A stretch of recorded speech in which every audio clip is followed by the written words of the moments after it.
নমস্কার বন্ধুরা, আজকে আমরা চলেছি নিউ ব্যারাকপুর থেকে হাওড়া স্টেশনের উদ্দেশ্যে। আর এই ভিডিওটা ঠিক মার্চ মাসে হোলির সময় করা। আমরা হাওড়া স্টেশন প্রায় পৌঁছবই করছি। আমাদের ট্রেন আছে বিকেল 3:50 হাওড়া পাটনা বন্দে ভারত এক্সপ্রেস, যেটা 11 নম্বর প্ল্যাটফর্ম থেকে ছাড়বে। আমাদের ট্রেন নির্ধারিত সময়ের ঠিক আগেই চলে এসেছিল। আমাদের রিজার্ভেশন ছিল C6 কামরার 54 আর 53 নাম্বার সিটে। আমি কখনো বন্দে ভারত এক্সপ্রেস এতটা কাছ থেকে দেখিনি, আর চড়া তো দূরের কথা। তোমরা যদি কেউ কখনো বন্দে ভারত এক্সপ্রেসে কোথাও সফর করে থাকো তাহলে সেটা নিশ্চয়ই কমেন্ট সেকশনে জানিও। আমরা C6 কামরাতে পৌঁছে গেলাম। এবার আমাদের সিট খোঁজার পালা। ও হ্যাঁ, তোমাদের তো একটা কথা বলাই হয়নি, আমরা কোথায় যাচ্ছি। আমরা চলেছি আজকে দেওঘরে।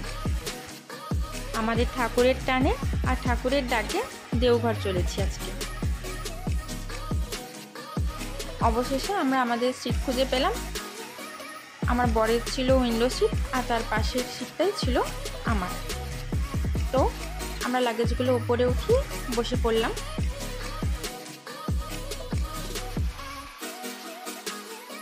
ট্রেন ছেড়ে দিল ঠিক 3:50। বন্দে ভারতে যাওয়ার অভিজ্ঞতা আমার প্রথম, আর ট্রেনের এসি কামরায় যাত্রা করাও আমার ঠিক সেভাবে হয়ে ওঠেনি। তো প্রথমেই ওরা দিয়েছিল একটা প্যাকেজ ড্রিঙ্কিং ওয়াটার, আর দিয়েছিল ক্যারামেল পপকর্ন, যেটা বেশ মিষ্টি মিষ্টি খেতে ছিল, আর দিয়েছিল পাঞ্জাবি টাটকা, যেটা ছিল বেশ ঝাল আর টকের মিশ্রণে, আর দিয়েছিল একটা খাস্তা কচুরি, আর দিয়েছিল একটা রিয়েলের ফ্রুট জুস, আর এখানকার একটা স্পেশাল চা দিয়েছিল, জিঞ্জার টি। আমাদের যাওয়ার টাইমটা যেহেতু ছিল বিকেলবেলা, তাই আমরা টিফিনটাই নিয়েছিলাম। আর হাত পরিষ্কার করার জন্য দিচ্ছিল ওরা একটা পাউচ স্যানিটাইজার।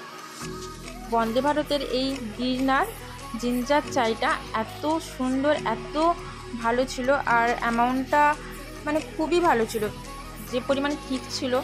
তো ওটা আমরা দুবার নিয়েছিলাম, খেয়ে মনই ভরছিল না।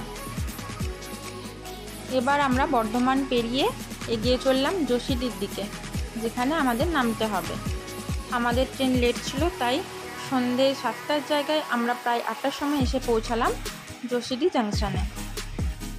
2 নাম্বার প্ল্যাটফর্মে আমাদের ট্রেন দাঁড়ালো।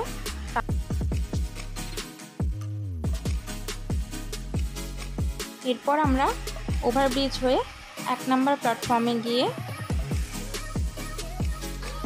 ওখান থেকে অটো ধরে এগিয়ে চললাম সৎসঙ্গ ধামের দিকে, যেটা আমাদের ঠাকুর বাড়ি। প্রায় 20 মিনিটের রাস্তা, ভাড়া লেগেছিল 50 টাকা দুজনের। অবশেষে আমরা হাজির হলাম আমাদের ঠাকুর বাড়িতে। আমাদের পৌঁছতে প্রায় রাত 9টা বেজে গিয়েছিল, তাই তখন ঠাকুর বাড়ির সদর দরজা বন্ধ হয়ে গিয়েছিল, তাই আমরা ভেতরে ঢুকতে পারিনি, আর ভেতরে ভিডিও করাও যায় না, মানে পারমিশন নেই। তো আমরা রাতের খাবার ঠাকুর বাড়ির আনন্দবাজারেই সারলাম। প্রতিদিন বহু পুণ্যার্থী এখানে খাওয়ার জন্য আসে, আর আনন্দবাজারের ভোগ তা তো অমৃত সমান। দোল উৎসবের জন্য ঠাকুর বাড়িতে ভিড়ও তখন অনেক বেশি ছিল। আর রাস্তার অপোজিটেই রয়েছে মনমোহিনী ধাম। এখানে পুণ্যার্থীরা এসে সবাই থাকার ব্যবস্থা রয়েছে, গেস্ট হাউস, গেস্ট রুম সব রয়েছে। এখানে থাকার কোনো রুম তখন ফাঁকা ছিল না বলে আমাদেরকে বাইরেই থাকতে হয়েছে। এখানে ঠাকুরের ভক্তরা সবাই বিনা পয়সায় থাকা খাওয়া সব করতে পারেন।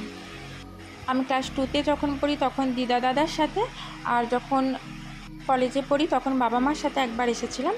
তো আমরা তখন এখানেই ছিলাম। আমাদের ঠাকুরের মা মনমোহিনী দেবীর নাম অনুসারে এই ধামের নাম হয়েছে মনমোহিনী ধাম।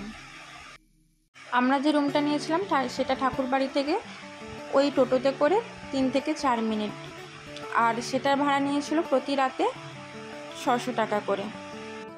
আমরা তারপরের দিন সন্ধ্যাবেলায় হাজির হলাম কাজলদার বাড়িতে। আমাদের ঠাকুরের ছোট ছেলে হলেন কাজলদা, পূজনীয় প্রচেতারঞ্জন চক্রবর্তী। এটা তারই বাড়ি।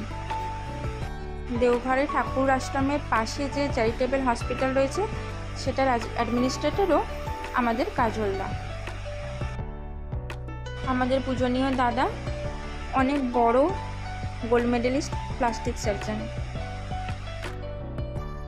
আমরা যখন গিয়েছিলাম তখন উনি ওখানে উপস্থিত ছিলেন না, উনি কাজে কলকাতা গিয়েছিলেন। চলুন এবার কাজলদার বাড়ির ভেতরটা আমরা ঢুকে দেখি। এখানে আসলেই মনটা কেমন যেন অন্যভাবে ভালো হয়ে যায়। এই ভালো লাগার বর্ণনা করা যায় না। যারা ঠাকুরের ভক্ত আছেন তারা তো জানেনই, কিন্তু যারা ভক্ত নেই তাদেরকেও বলবো একবার এসে ঠাকুরের এই স্থান দর্শন করে অবশ্যই যাবেন। দেখবেন আপনারা কোনো এক অজানা ভালো লাগার মোহে আটকে পড়বেন।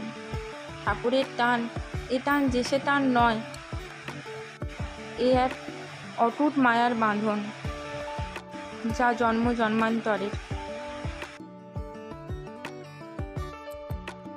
এখানে ঠাকুর মন্দিরটা এক অপূর্ব সর্বধর্ম সমন্বয়ের পরিচয় দিচ্ছে।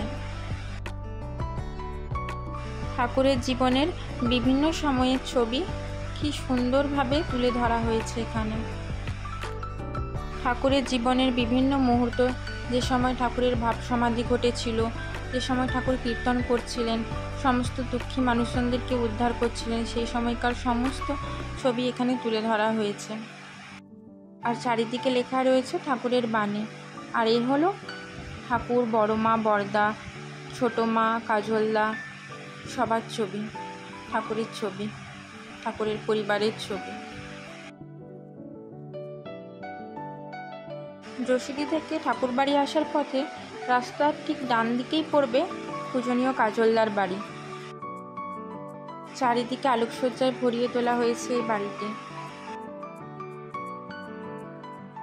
কোনোদিনও সময় পেলে অবশ্যই আমাদের ঠাকুরবাড়ি আসবেন, কথা দিলাম মন ভালো হয়ে যাবেই।